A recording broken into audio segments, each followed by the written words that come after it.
विजापूर बेळगाव महामार्गावरील मुरगुंडी तालुका अथणी येथील ओढ्याजवळ झालेल्या विचित्र अपघातात शिरोळ तालुक्यातील दोघे व मिरज तालुक्यातील एक जण जागीच ठार झाल्याची घटना गुरुवारी मध्यरात्री घडली।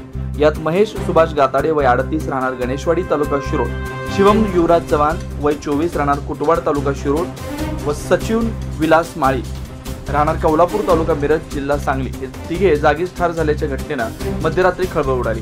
याबाबतची नोंद अथणी पोलिसात झाली। याबाबत अधिक माहिती अशी, शिरोळ तालुक्यातील चव्हाणचं त्याच्या मित्रांनी कागवाड जिल्हा बेळगाव इथं ऊसाची रोपवाटिक आहे। मागणीनुसार चव्हाण, गाताडे व माळी हे 2 बोलेरो टेम्पोतून ऊसाची रोपे घेऊन गुरुवारी रात्री विजापूरला जात होते। यावेळी विजापूरहून अथणीकडे चिरा घेऊन येणारा ट्रक आणि बोलेरो टेम्पोमध्ये जोराची धडक होऊन अपघात झाला।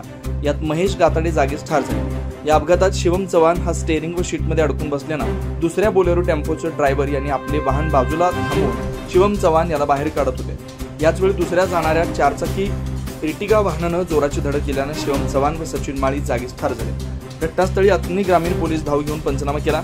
त्यानंतर अथणी जिल्हा उपरुग्णालयात शवविच्छेदन करून मृतदेह नातेवाईकांच्या ताब्यात देण्यात आला। या घटनेनं शिरोळ तालुक्यात हळहळ व्यक्त होती आहे।